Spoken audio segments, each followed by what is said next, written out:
What's up, horror fans? It is Anchor Pete, and I'm here with my two favorite horror chatting friends. I got right over there Chris, who you know as Future Boy Chris, yes. And down there with rocking the Freddy Krueger, he's got Dr. Zaius, Danny, DrZaiusGoD on Twitter. But tonight, we are talking about the movie Scare Package.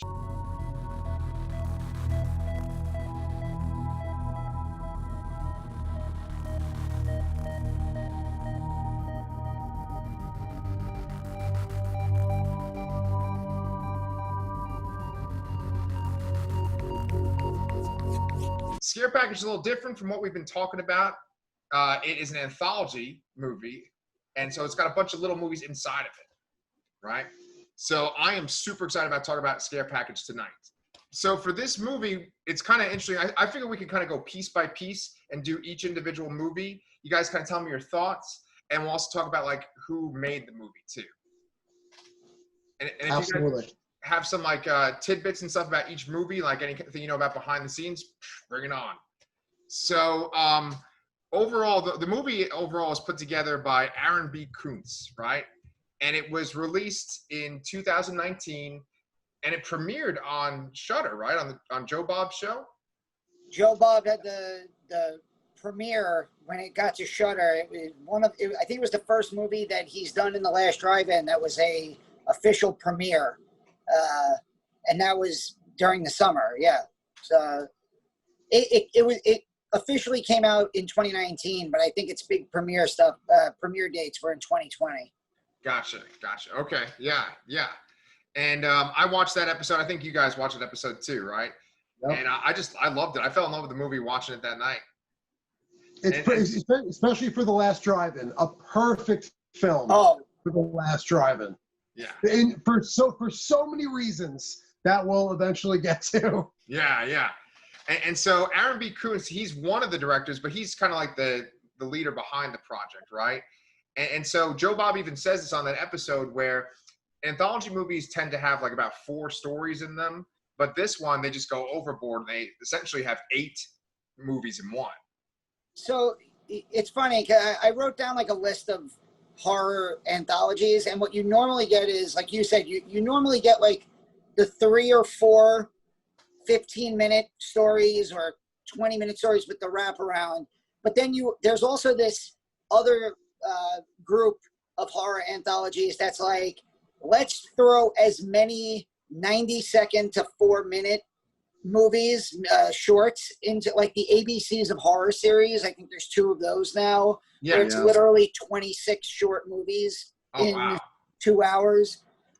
There's been a few more like that, but this one it's interesting because it's, there's almost 2 wraparound stories with a bunch of shorter, the lengths of the movies in the anthology differ, and we'll talk more about that as we go along. But yeah, rewatching it today, I noticed how definitely different this is than other horror anthologies. Yeah. It has the wraparound story is bookended by a cold open that is called Cold Open. It's bookended by a cold open, and then we're not giving anything away yet. The wraparound story turns into the final segment. Yes. Yeah. And so, just so you guys know, we're going to be talking spoilers, right, from now on. And like you guys were saying, this is a little different from other anthologies. This episode tonight's going to be a little different from our usual Lasercast show. Usually we do kind of serious deep dives, talk about like character motivation and direction. This is all about just having fun and what we enjoyed about each one of these different movies, right? So, with the cold open, that's the first one. That's the first segment. That was directed by Emily Higgins, and I actually really enjoyed that one very much. One of you guys want to just like kind of summarize that one real quick? So you basically it opens with the actor's name is John Michael Simpson. You later find out that his actual name, the character name, is Michael Myers, but he goes by Mike. Right. And he apparently he like never gets a character name. It's super duper meta. Everything about this movie from beginning to end is super duper meta. You could like Aaron B. Kuntz and all the writers and directors wear their influences right out on their sleeves. You could tell. And basically he decides that he wants to become more of a character. So he like knocks on the door of this house where two girls are babysitting, and he accidentally ends up being responsible for their deaths while dressed like a pale-faced killer who is named Mike Myers. And yeah, there's tons of great little meta jokes in there. His friend who he's shadowboxing with at the beginning is a cop who can't seem to hit any vital organs and always hits the person she's aiming for in the shoulder, which I thought was hilarious. It's just a great little way to open the story and set you up. And so, you know, the director, Emily Haggins, right? She also contributed to VHS. Now, have you guys seen VHS? Yep. So Yes. Is that a mini series or is that a movie? It's a collection of there's I think there's 3 films now. Okay. I don't know if I saw the third one, but the first 2 are excellent. They're like found footage anthologies. Basically there's like a collection of videotapes, and each one you're watching like home video kind of footage, and there's some real creepy and really good stuff in there. Yeah. Well, it says that for that one, she directed a part called First Kiss. Do you guys remember First Kiss in either of those? Danny, is that the one that they did the spin-off from? The girl with the... If that was my first thought.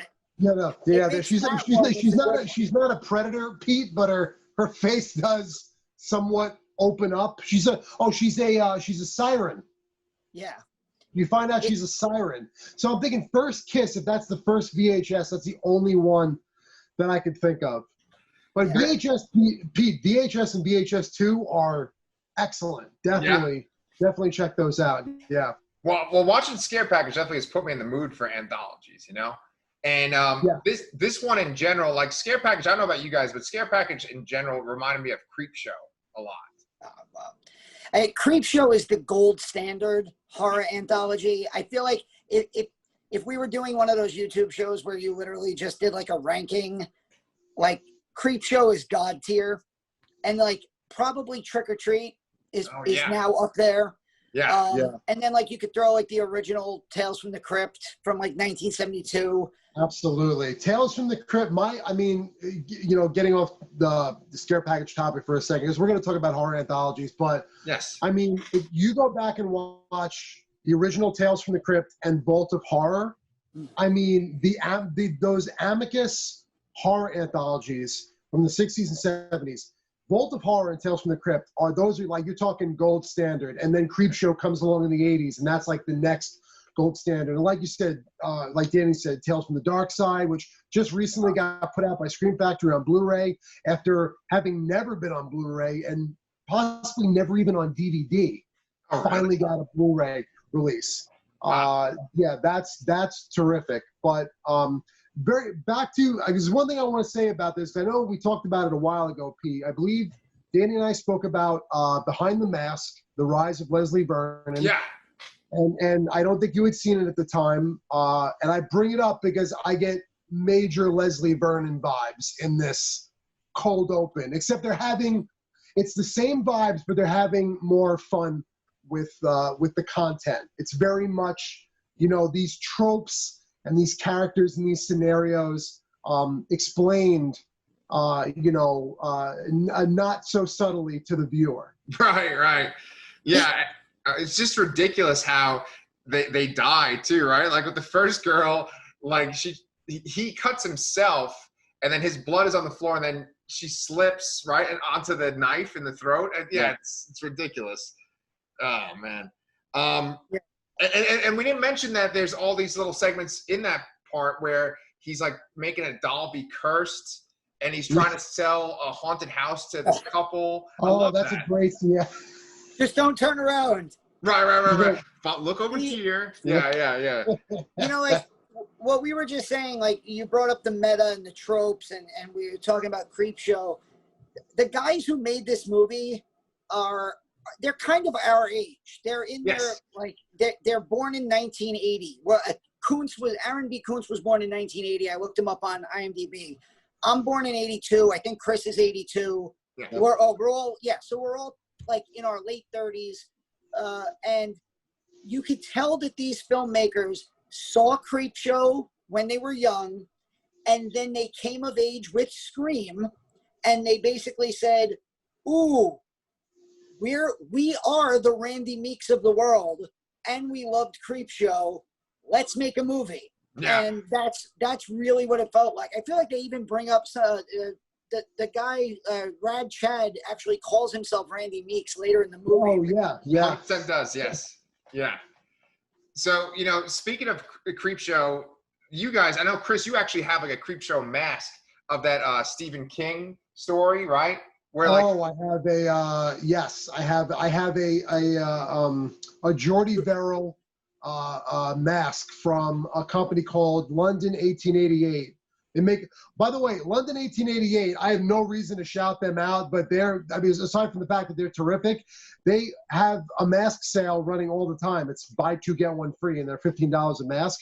So I bought a Geordie Verrill mask for myself, and I bought Denise and I, my girlfriend Denise and I, matching masks from the Twilight Zone Eye of the Beholder episode, where they have one's the nurse face and one's the smoking guy face, but they have the curled lip and the nose. I'm like, I can't wait to wear these together somewhere. You know? Yeah, heck yeah.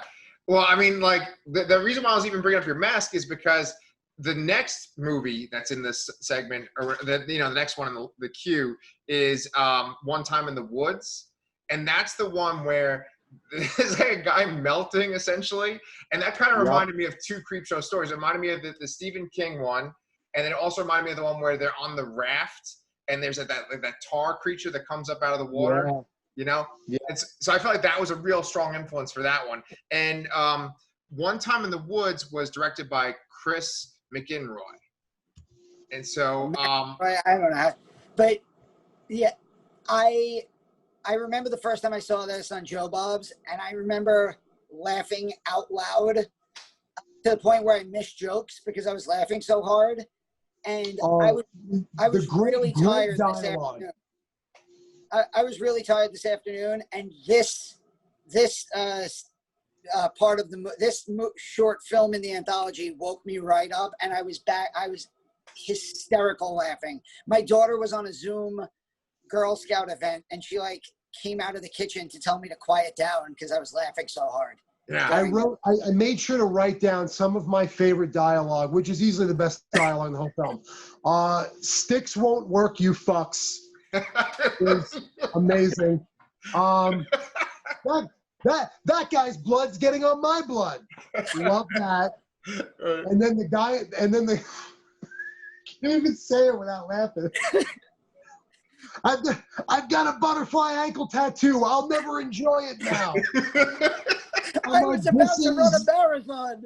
Can we all say right now that this is the best? Yes. 100%. Yes. It's almost a disservice to start out so high. Yeah. But it's the best one. Yeah.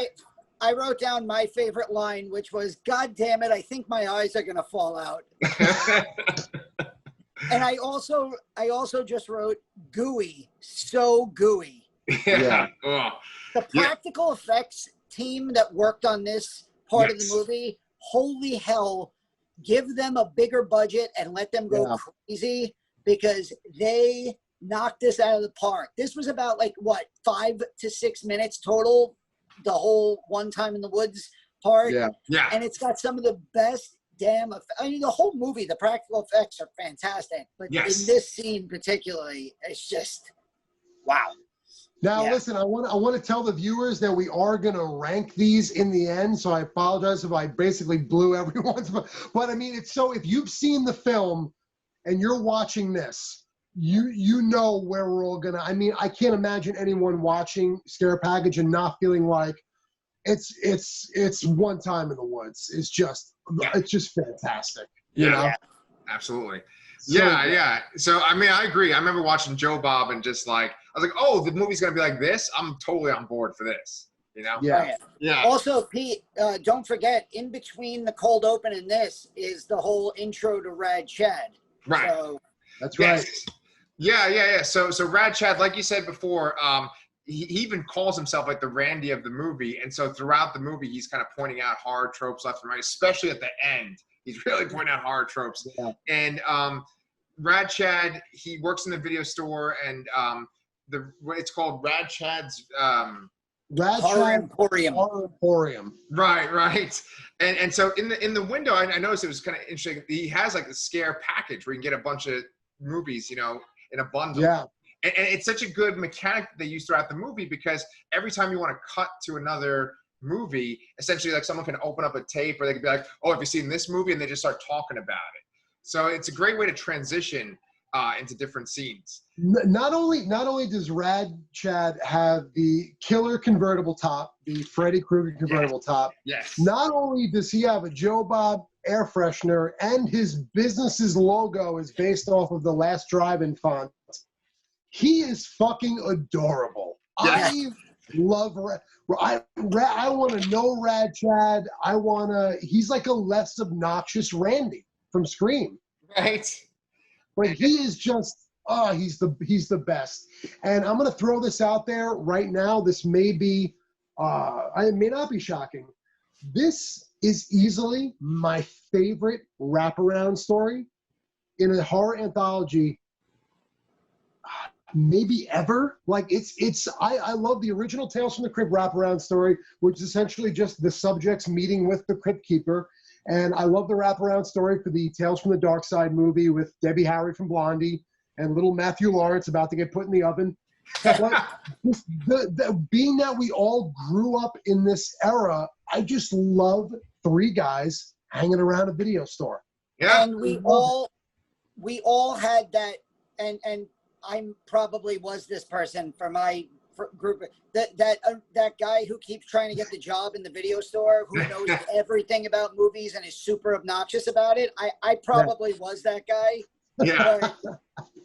Yeah. Well, that guy. So his name is Sam, and he's got that shirt, right? The wanna taco about Jesus. Yeah. Right. I also just love how like Chad's job interview is like, do you have a way to get to work? Good. Favorite final girl, Lori or Nancy? Okay. Yeah. Which is the better sequel, Troll 2 or Season of the Witch? And I'm just like, that would have been my job. Like, I worked at a movie theater for 2 years. That was my first job. And like, if somebody wanted a job there, I'd be like, so what's your favorite movie that came out this year? Titanic? No, sorry. Get the fuck out. No. Well, I think the guy that played Sam, though, I'm pretty sure he directed one of the movies too in the lineup. Some of the actors, some of the writers and directors also starred throughout. I know, like, we'll see more of that as we go on. Where, yeah, Baron Vaughn starred in and directed So Much to Do, and we could talk about that. Or not talk about that. That's when we get to it. It's up to you. Chris, you're showing your cards again, man. Sorry. I think Chris and I are gonna our lists are gonna be bookended very, very similarly. Yeah. I think we're all gonna be. Yeah. Well, so the very next one after One Time in the Woods is M.I.S.T.E.R, right? M.I.S.T.E.R. Right, and so the one, Noah Segan is the one that directed that one. And I know that he's an actor, and he's in it. He's the main character. And then he's also in some, like, Rian Johnson movies, too. He's in every Rian Johnson movie. Oh, okay. Yeah, he's in Brick, he's in Looper, he's in Last Jedi, he's in Knives Out. He's essentially, they call him Johnson's good luck charm because he appears in all of Johnson's films. So which and one I think he dies in most of them. Oh, yeah? Who's he in Last Jedi? He's an X-Wing pilot. Oh, I'm okay. pretty sure he's just an X-wing pilot. Okay.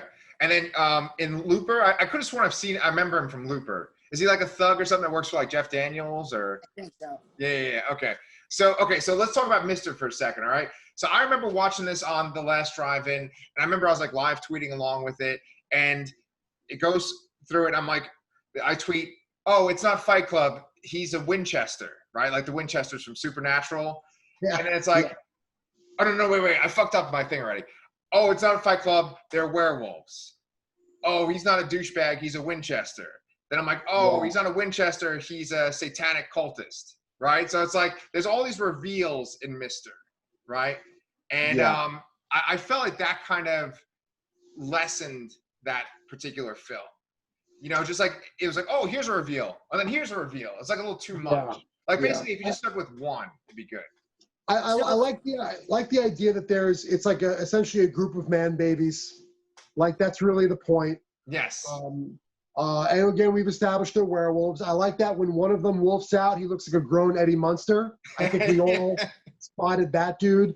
Chris had turned me on to the King cast, and thank God for that, because I have been using the King cast when I go running a lot. It's perfect. They're like an hour and 10 minutes long, and I usually run for about 50 minutes, so I knock out 3/4 of it on my run. And Noah Segan was just on. Oh, really? Talking about, perhaps, I think we'd all agree, the greatest King adaptation, The Langoliers. And it's a hilarious podcast, and it's great. But he was talking about how, like, him and his wife collect all the hardcover, like, Stephen King's, and my wife collected them. My father collected them. So it was just really cool listening. And the baby that's in the satanic ritual is actually, I looked in the credits, and the last name is Segan. I'm going to go out on a limb and say, because he directed that, I'm going to go out on a limb and say that's his daughter. But also, just to bring up Stephen King for 1 second, I think one of the reasons I love horror anthologies is because I got into Stephen King because of the short stories. Yes. Like, I think the first Stephen King thing I read was Cycle of the Werewolf, which was essentially a graphic novel. And after that, like Night Shift, Skeleton Crew, it was like, you brought up Creepshow too. I looked for The Raft, which I think is in Creepshow, which is in, it's either Night Shift or Skeleton Crew. And I remember like reading all those short stories. And I feel like if you're a reader of horror short stories, and like I love H.P. Lovecraft, Clive Barker's Books of Blood. Yeah. The transition from that to horror anthology movies is, pretty smooth. It's seamless. Yeah. It's sliding on a pile of green goo, right? Just... Can you go get that goo and bring it over here? Mix it into my goo, yeah. I'm going to need that for when I come back. So, I didn't write down the actual order of the sequences. I want to make sure I have them in the right order, but I'm pretty sure that after M.I.S.T.E.R, the next one is Girls' Night Out of Body, right? Yeah. Okay. I just want to say one thing I just loved about M.I.S.T.E.R is, so it reminded me of No Ma'am from Married with Children. Married with Children, but how toxic, God. how like obnoxiously toxic the masculinity was for those guys. They are the lamest werewolves ever. Yes. Like, and I think that was intentional. Like they look so, there's like one guy who's literally transforming and he's just like this. Yeah. and that's it. And it's like he has like 4 hairs on his face and that's it. And it's just perfect. Yeah. That they're the lamest werewolves ever. Yeah, I think like when we saw it on the last drive-in, that movie Onward had just been on, right? And like one of the werewolves looks like the main kid in Onward. Yeah. Wow. Yeah. I know what you're talking about. Yeah. So, Girls' Night Out of Body, I'm thinking that maybe we are not as big a fan of each of us, but that one was directed by a pair of sisters. It was Courtney Andujar and Hillary Andujar. And when I looked them up on IMDb, what was kind of interesting was that they both worked in the art department for the movie. Thank you for. I mean, shit. Sorry to bother you. Sorry to bother you. Thank you. They worked they were the production designers for, I know Chris, I still haven't seen this movie, but Chris recommended it to me last year, The Wind. They were the production designers on The Wind, and they worked in the art department and were graphic designers for my numbers 1 and 2 films in 2018, which were Sorry to Bother You and Blind Spotting, which I found incredible. Like that they worked on both of those movies, because those are freaking great movies. Wow. Okay. Interesting. Yeah, I actually love Sorry to Bother You very much too, and so that's cool that you loved it so much, Danny. Yeah. So with that being said, I think that the design in that particular film, in Girls Night Out of Body, I like the skeleton faces that they had, you know, and it had a different look from all the other segments, but it just didn't seem like the story was there. It's one of the shorter ones. Also, I think like very short. Yeah, like that's one thing. Again, like just having rewatched it a couple hours ago, you notice that there's a very stark difference in the times. Yeah, like I think Girls Night Out of Body is like, it feels like it's like 3 minutes long. Like it starts and then it ends, and then there's some like the last one, which we'll get to, which goes on 25-30 minutes. So yeah. I didn't hate this one. It wasn't my favorite, but I enjoyed it. Yeah. I thought it was fine. Like I said, I didn't hate it. I definitely didn't love it. I thought it was fine. I love that though, with the wraparound story going into it. The film is listed in I wrote it down: postmodern feminist slasher revenge body horror, in the video store in Radchat. That is nice. one movie in that section. That's the name of the section, which is another thing that I love about this film, in that it takes horror seriously as a genre in terms of love and appreciation, but it's also not afraid to poke fun at how serious horror fans can be about the genre and subgenres. It's very aware of that. All right, so we kind of all agree on Girls Night Out of Body. I'm kind of wondering what you guys think about The Night He Came Back Again, Part 4, The Final Kill. I think that's a solid one. I enjoyed that one. I enjoyed it from, I've probably seen a Scare Package 3 or 4 times at this point. And that one was one that I liked from the beginning, because the main thing I like about it is the main character, Daisy, it's called The Night He Came Home Again, Part 4, because the character Daisy has been through this 3 times before. And it seems that she's with a new cast of characters every time. But what I love about it is that Daisy is very self-aware of what's going on, and every other character is playing a horror, like playing themselves as a parody. You know, there's no subtlety to their character. Like the douchey boyfriend who just wants to get laid vocalizes that he's a douche that just wants to get laid. Yeah, right. You know, like every character is very self-aware, and Daisy is as well, but she also brings the experience to the table. Yes. And I have to say this. There's one thing about this segment that it's really the only thing that bugs me. The Scare Package poster says, it says, like, I forget, 7 Tales of Terror, 7 this, no working cell phones. Right. This is a goddamn cell phone in the set. Like, listen, I'm not going to lose sleep over it, but I'm like, she uses, and I only noticed that this time. I'm like, I guess if it took me 4 times to finally notice that it says no cell phones on the poster, right, and she uses a cell phone, it's really not that big of a deal. But I thought it was worth pointing out. You know? I like that Chris said, like, she's been through this. It's Part 4. She's been through this 3 times. And I noticed that she actually says, she's like, when the movie starts where the killer attacks her and all of her friends jump on top of the killer. And she goes something to the effect of, you've done this to me at a cabin, a county fair, and a summer camp. And I'm like, oh, well, there's parts 1, 2, and 3. Now we know exactly. Yeah.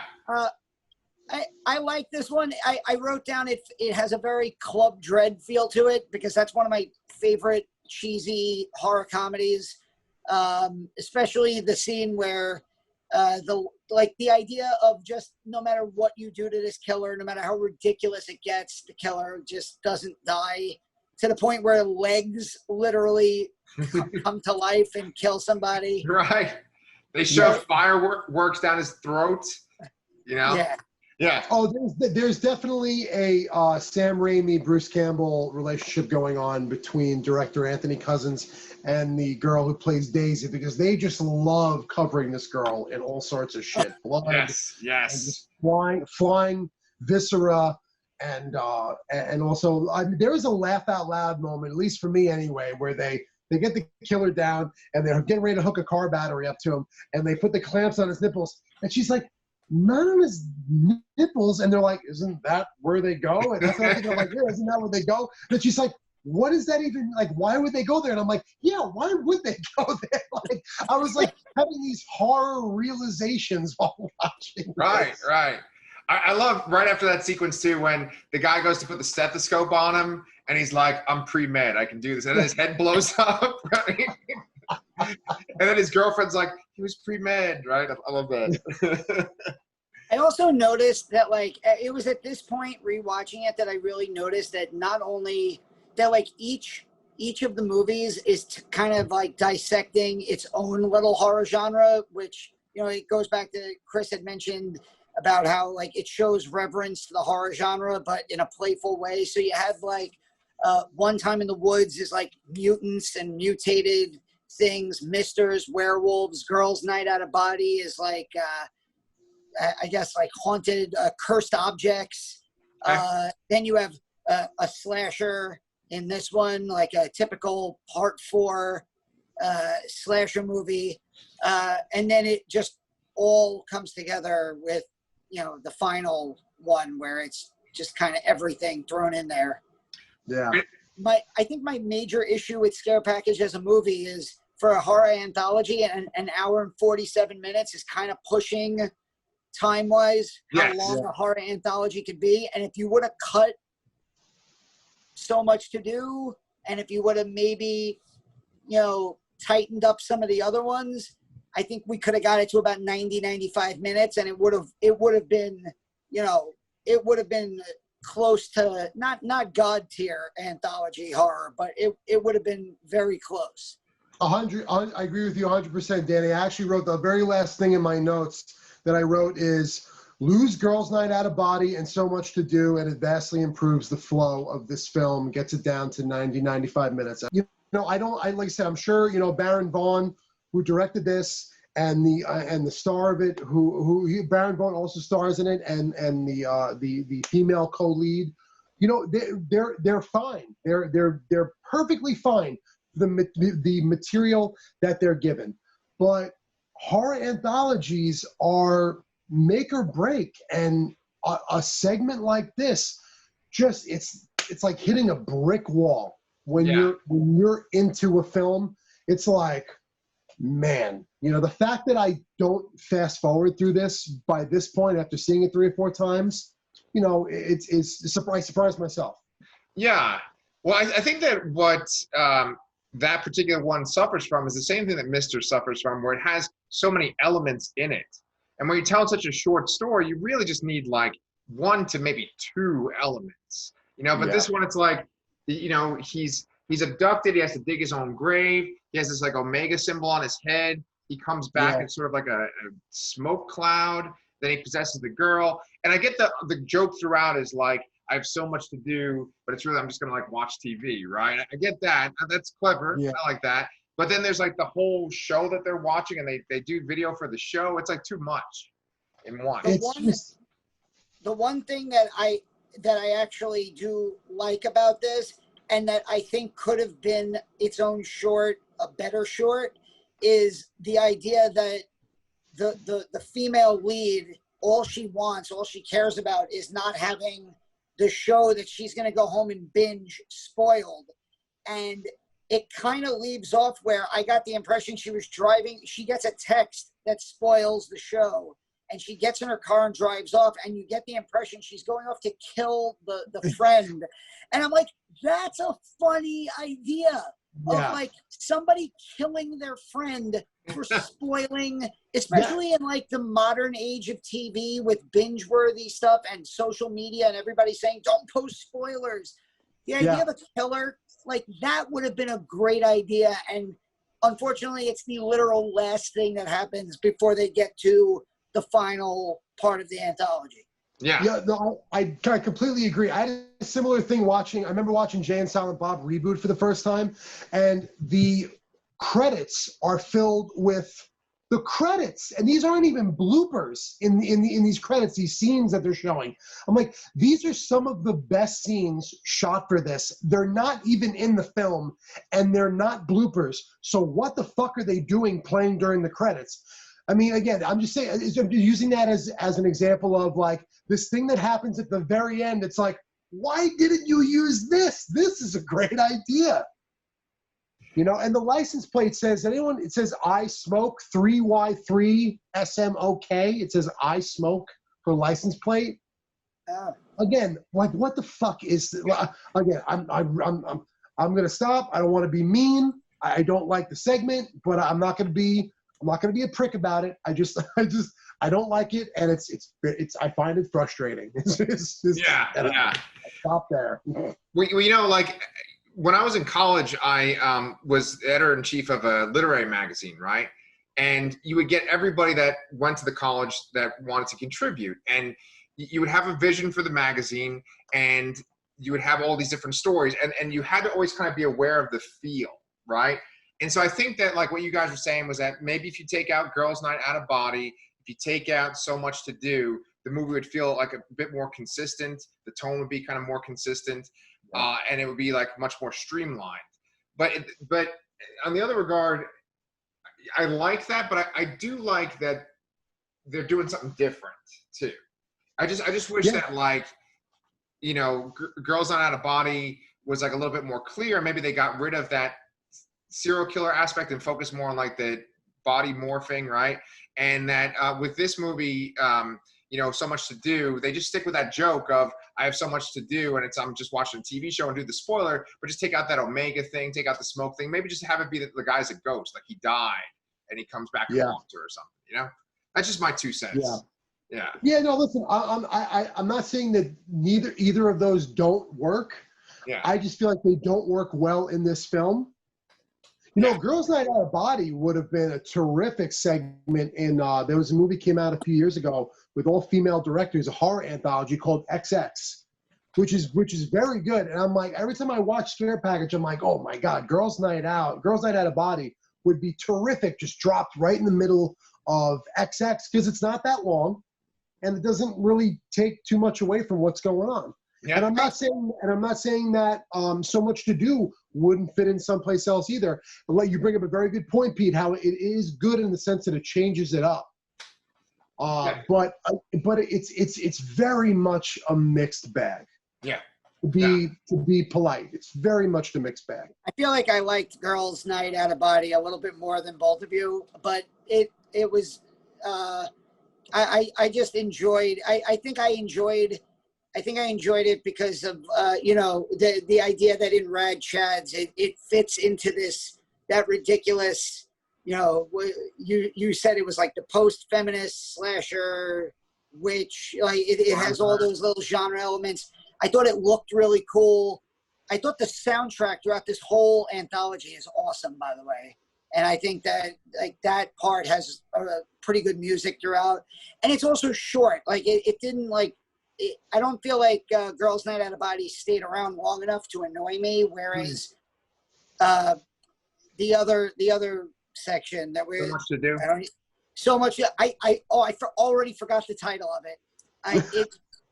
It goes on just a little bit too long, and it really killed the momentum for me. But yeah, like Chris said, I don't want to like be too negative. Yeah. I mean, even though we probably just were, but and there's not a ton of horror in either of those. The grossest thing that happens in Girls Night Out of Body is, I mean, every time I see that lollipop just laying on the carpet, I want to throw up because I know someone's gonna lick it, and I'm like, this is a hotel or a motel or like grandma's house or something. I'm like, this is like, way too much.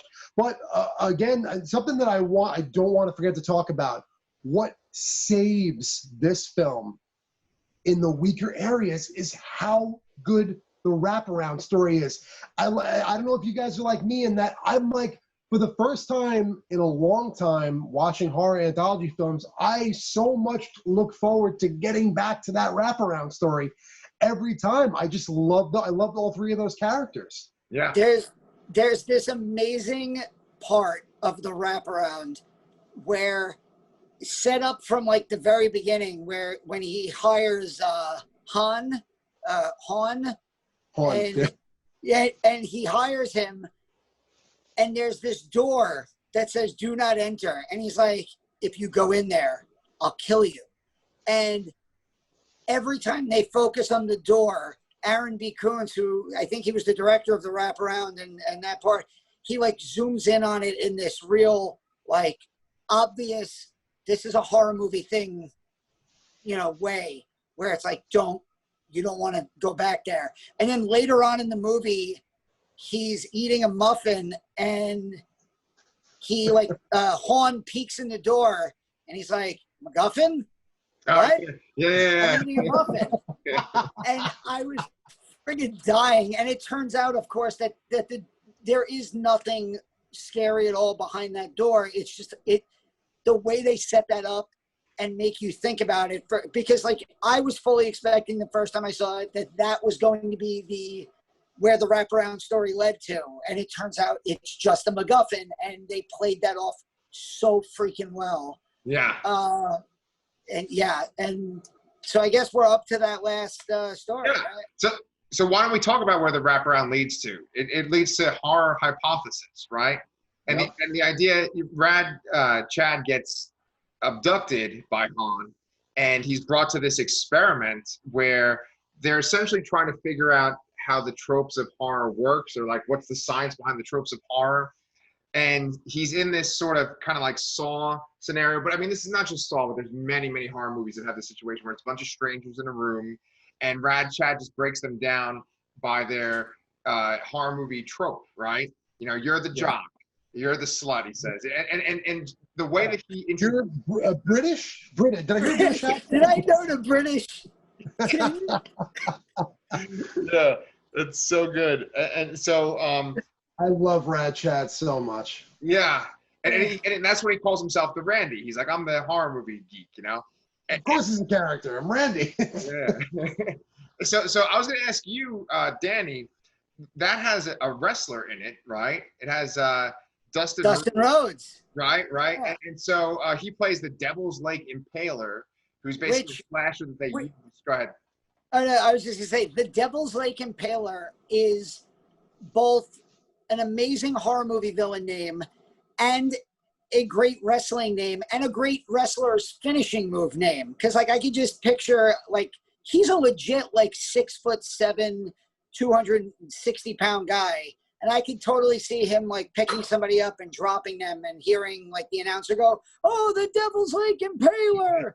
Like everything about that worked for me. Yeah, I'm a super wrestling geek, and that was like the perfect confluence of my two biggest geekdoms was horror movies and wrestling coming together, and that was pretty awesome. And he's great. Go ahead. I think that Lastercast fans are aware that you're a horror movie geek, because pretty much every single episode you make a wrestling reference, and then you guys always, every episode, KingCast. It's like we might as well just be a sponsor for the KingCast. Yeah. We drop it every episode, man. So my goal with the KingCast is I would like to get on the KingCast to talk about a movie that I'm pretty sure of, and a short story that I'm pretty sure no one on earth likes as much as I do, and it's Graveyard Shift. I'm pretty sure that is I think I can go on record and say that's my favorite guilty pleasure horror movie. It's not good. It's got one of the greatest villains, over the top cheesy villain performances. Brad Dourif is there. There's a giant rat monster. I fucking love it. I love the short story. KingCast, book me. I am available. Let's go. Yeah. There you go. Same here. Well, you know, we might get some, you know, responses to this video, you know, because I know there's a lot of fans of this movie. And there is one big fan that makes an appearance at the end of this sequence, right? And that just blew my freaking head open when he showed up. Mr. Joe Bob Briggs himself shows up in this sequence. Terrific. What a terrific cameo. Yeah, yeah. He's used, he's just perfect. He's used perfectly. Yeah. And his little back and forth with Chad is just so amazing. Good. Where like Chad is trying to geek, and again, we've all had those moments where it's like you go to a horror convention and you see this person who you've idolized for years, and they're just like, "Yeah, whatever, kid," and you're like, and I think Chad calls Joe Bob Dad at one point. He does. Yeah. Well, no. Joe Bob calls him Brad, and he calls Joe Bob Dad. I fucking died. Like I mean, listen. Do you know what it takes to make you laugh out loud when you're sitting alone watching something? Like this movie's a testament. It's got great moments, and this segment alone has got so many great moments. First of all. First time ever a treadmill kill? Yeah. That scene is fantastic. It was a treadmill kill. Drops. I love that the jock is dressed like Johnny Depp in Nightmare on Elm Street. I love that there's an Aliens reference at some point with the meters up on the TV screen. Right. So I love oh my God, Chad says, he's like, where'd you guys get your flashlights? I brought mine. You're like, right. You know, so Chris, you brought up that Aliens reference. I wrote down everything that was on the screen. So it's like a "You Are Here" map with the alien beeps. And every time I hear that beep, I just hear Bill Paxton's voice going, yes. Absolutely. Like freaking out in Aliens. But it says "You Are Here," and then there's Outpost 31, which is the thing. Herbert West's lab, Reanimator. The Cenobite Cafe. Oh, I didn't see that. Okay. To the top left. Server room 237. Shining. And then there's, Pete, you brought up VHS. There's the VHS archive room. And then the other one is the Delta 81 testing facility, which I think is a reference to the car in Evil Dead that is in all of Sam Raimi's movies. Yes, I believe it is. I believe it is. Can we also talk about when placed within 14 meters of any American-made car, the engine will not start in 17 to 18 cases, and it's just a picture of it's a silhouette of a guy with a knife. Fucking died, which comes into play later on in probably one of my favorites. That board that has all the map also has a list of 7 things on it, and all 7 of those things happen. You got to go back and check it out. It's like it's very much like the board in Cabin in the Woods, where you just want to pause it and look at it and revel in all the geekdom from it. And that's one of the things that's great about Scare Package is this is the perfect movie to get together with a group of horror geeks like us, if we weren't in quarantine, and and if we were in Jen's old basement. Our friend Jen used to have movie nights in the basement of her old house, and this is like the perfect kind of movie where everybody could just get together and just yell out every horror reference that they spot. 20 years ago it would have been a drinking game, but now we're too old for that stuff. I also love that there's 2 guys. There's a movie that came out a few years ago called Beyond the Gates. Yeah. And it's a movie that I didn't love the first time I saw it, but I've actually grown to love it because it's become one of those movies. It's just it's like a warm horror blanket. You could throw it on anytime and watch it. And it stars Chase Williamson, who is in this, and Graham Skipper. Graham Skipper was in that. He was in VFW. He's a Joe Bagos guy. Yeah, big Joe Bagos guy. And Chase Williamson is in this. He plays the stoner, but he's also been in The Guest, Green Light, Beyond the Gates. Like I said, All the Creatures Were Stirring. He's a guy that pops up in a lot of modern-day genre films. Huh. And he's got some terrific moments in this. At one point he says, He's like, fuck yeah, Chad. And then he does when him and the girl escape the elevator and get outside, Rad Chad's Horror Emporium. The killer has a backstory, and it's that his younger brother died of cancer, so this whole thing, right? Out of nowhere, Chase Williamson shows up with almost like Daisy Dukes on, low top chucks, and half of his head shaved off, like fucking Corey Feldman in Friday the 13th. I laughed, and what I wrote it down. I didn't want to forget the quote. It's me, Jimmy. I beat the cancer. He keeps saying this over and over again. And there's a theme song that accompanies it called "This Can't Be Real. This Can't Be Happening." I'm like, this is thank God this is where the movie ends, because you want to talk about fucking soaring on a high note. This last segment is terrific. Yeah. Hell yeah. Yeah. Well, with that being said, that's kind of bringing it, wrapping it up in a nice little bow there. Do you think it's time for us to start ranking these bad boys? I just want to bring up one tiny bit of trivia at the very end, right when he dresses up as Corey Feldman. They're standing outside the video store, Rad Chad's Horror Emporium, and there's a poster on the door for a movie called Camera Obscura, which I'm like, that title sounds familiar, and it's because I'd been Googling Aaron B. Kuntz and Cameron Burns, and apparently that was a movie that they worked on together, and that it was co-written by them and directed by Aaron B. Kuntz before he did this. So they self-promoted their own movie, which is always a fun little Easter egg. Oh yeah, I love stuff like that. Absolutely. Little references. I'm also sad that there unfortunately will be no future Rad Chad, Joe Bob Briggs adventures, which is really the spinoff I wanted from this, because I need those two together again in something. Rad Chad is my fucking hero. They could do Hogzilla too. Oh, Jesus. Oh my God. You know Darcy would get it on The Last Drive-In. Oh yeah. Oh, that'd be phenomenal. Right after she gets Season of the Witch on. Yeah. Oh yeah, I'm ready to rank these bitches. Let's do it. Yeah. How about this? Since you guys are more the horror aficionados, I'll give you my ranking first. I want to see your facial reactions while I'm doing it. Okay. So my least favorite. I'm going from least to favorite. Okay.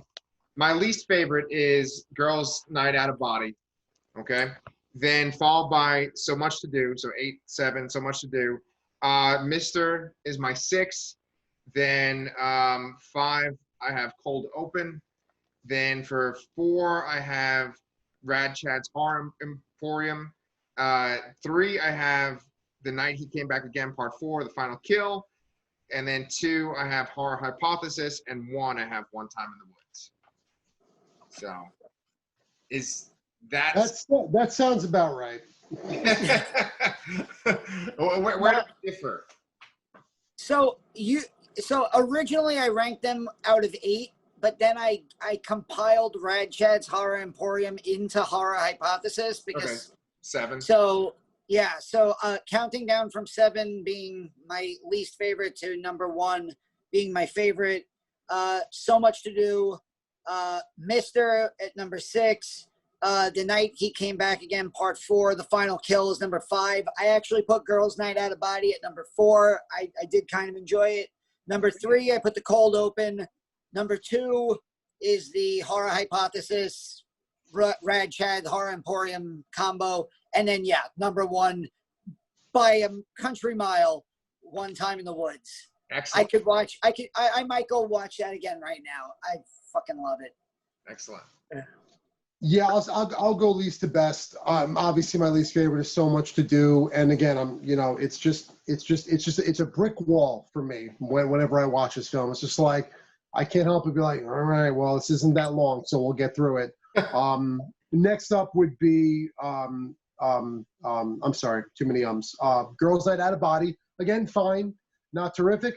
I'd have to put M.I.S.T.E.R after that, followed by I guess I can combine Rad Chad's Horror Emporium and Horror Hypothesis. They would be neck and neck anyway. They would be my second, and of course my first is One Time in the Woods. It's so, but I will say this: Horror Hypothesis, it comes It's very close. It could easily, with a few more watches, Horror Hypothesis and One Time in the Woods could be neck and neck. They, by far and away, stand out amongst all of them.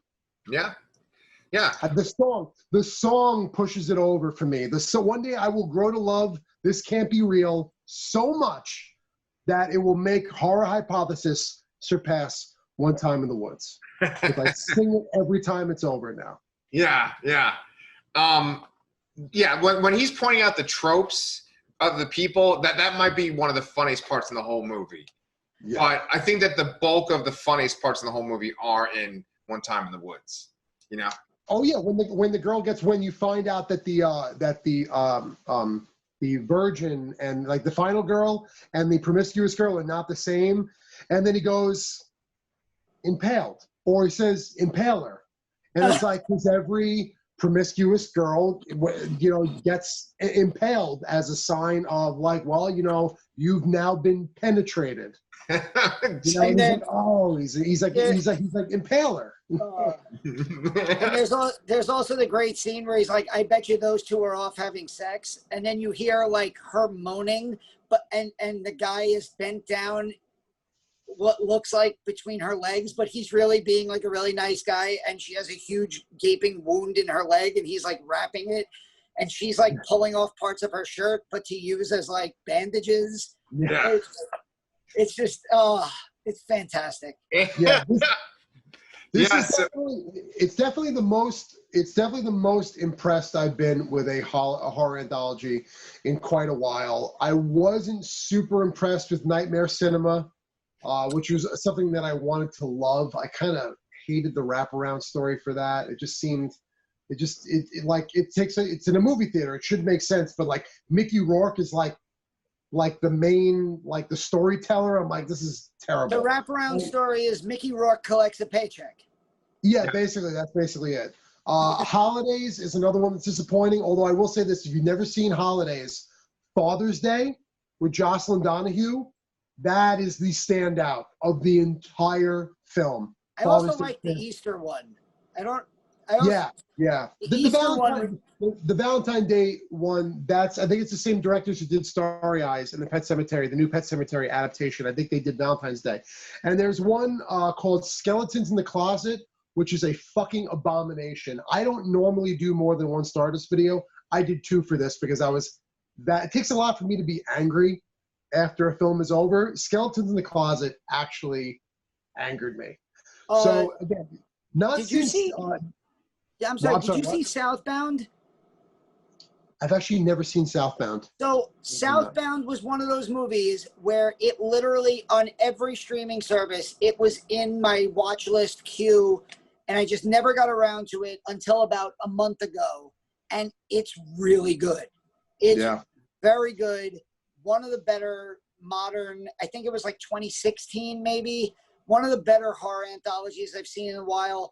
It's more of a serious, the stories are more serious horror than this, which is obviously more tongue-in-cheek.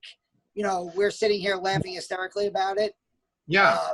Scare Package, like Pete said earlier, Scare Package is really, if you're looking for a modern-day creep show, listen, and it could be, I would go as far as to say, if you want to list a flaw for this film, maybe it does lean too heavily towards just horror fans. Yeah. But if there's anything that we've all learned by now, horror anthology films do not perform successfully amongst the general public. That's why they're so hard to get made. That's why you haven't seen one in the theater in 30 years. The general public just doesn't know what to do with them. So really, and they know that horror fans love them. So I guess in a way, like, you look at it from one perspective, it's a flaw, but you look at it from another perspective, and it's like, well, why wouldn't they just cater to their target demo anyway? Yeah. Well, guys, isn't there this really excellent horror anthology that just got released on SHUDDER? I believe it's called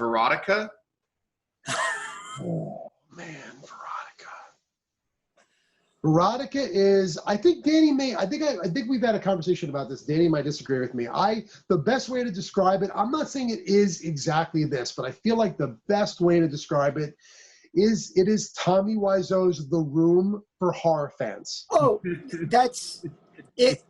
So but here's like the thing. As like a snippet, that's the best way I could think to describe it, to sell it. The thing is, though, and I love The Room, but Tommy Wiseau made a serious movie that was so bad.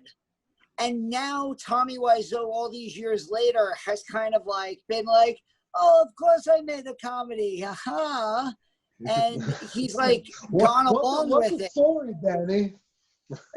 Oh, don't be silly, Mark. And, you know, I feel like 20 years from now, Danzig's going to be like, oh, Veronica? Yeah, you know I did that as a joke, right? But he totally means this to be a serious horror film. I bet you when he like had the final cut, he was like, this is fucking gold. This is Mother. He came out after the initial screening in LA came out, and like one of the first things he said was, he's like, I hadn't realized I made as much of a comedy. I didn't realize. But like he didn't, like people were just laughing because they, not out of disrespect, they just didn't know what to do with what they were being shown. You know? Yeah. Well, it's fucking wild. Yeah. I don't think I have it in me to watch it for the LaSercast. But no, I don't have it in me to talk about it. Some have even said, I have a buddy of mine who's like, I can't believe you're telling people to watch this. I'm like, they should watch it. He's like, bro, just tell people to watch Red Letter Media's review of it. Yes. And you know what? I would say their review of it is fantastic. It shows you anything and everything you need to know. So if you want to skip the movie and just watch Red Letter, it's their review is spot on. It's perfect. Yeah. So what we do have coming up though, right, that I do feel like watching is Chris has actually put together this great video talking about our 31 days of Halloween. And I think we can kind of talk about this right now for 2 seconds if you guys are cool with that. Sure. Yeah. So and you guys can watch Chris's video. Definitely watch it. It's very entertaining. But what we're going to do for our channel is each one of us guys are going to watch 10 horror movies for Halloween. And we're going to rotate. So Chris watches a movie, Danny watches a movie, I watch a movie. You know, and then we put a video up every day. You know, Chris puts up his video one day, then Danny puts up his video, then I put up my video. On the third day, you guys are going to vote to decide which movie you like the most out of those three. And by the end of the whole Halloween season, we'll see whose movies got the most votes. You know, and our choices are pretty random. You know, I wouldn't say that like Chris has got kind of a theme, Danny's got a theme too. And mine are a bit more random, but it's not like we all did slashers. It's not like we all did a certain genre. It's all over the map. So I'm really looking forward to that. And another thing that I'm really looking forward to is the fact that Bly Manor, The Haunting of Bly Manor, comes out in days. And so what we're going to do here on the LaSercast is we're going to watch I know these guys are going to watch like every episode like in 2 days, but we're going to watch and review 3 episodes at a time, and we're going to do that once per week for October. So definitely down with that. Can't wait. So you guys can look for that first video that Chris is going to post. That's going to be coming up probably on September 30th, right? Like the day before October starts. And then from October 1st to October 31st, you're going to get LaSercast content every single freaking day. Yeah. So, wait. It's gonna be a fun month. Yeah. A lot of so you're gonna be seeing our faces a lot. So either you're welcome or we're sorry. Yeah. And as you can tell, I've gone back to work in person and I'm like just already super tired. Like I feel like I'm gonna look like the puddle of goo guy like over the course of October. Oh, my eyes are full. Well, yeah. I said now that I'm doing remote learning at work, I'm going to staring at a screen literally all day. That I'm gonna by Halloween I'll probably be blind. So my eyes will fall out like the goo guy in One Time in the Woods. Yeah. Yeah. But it's the most wonderful time of the year. It's great. Like going Spirit Halloween is like I took you know, yeah, I have an unbagging video up on the channel. My daughter and I did together, and all she wants to do is go back. I think Monday we're going back to Spirit Halloween because we're off from work.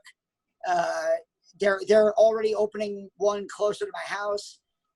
My wallet can't handle it. It's great. It's great. It's awesome. Man. Listen, it comes once a year. Life's too short, so go out there, get your blood on someone else's blood, and if you got a butterfly ankle tattoo, enjoy it, because you never know what's going to happen. That's awesome. Yeah. Well, guys, as always, it's been a pleasure. Thank you so much, and we will see you guys the day before October.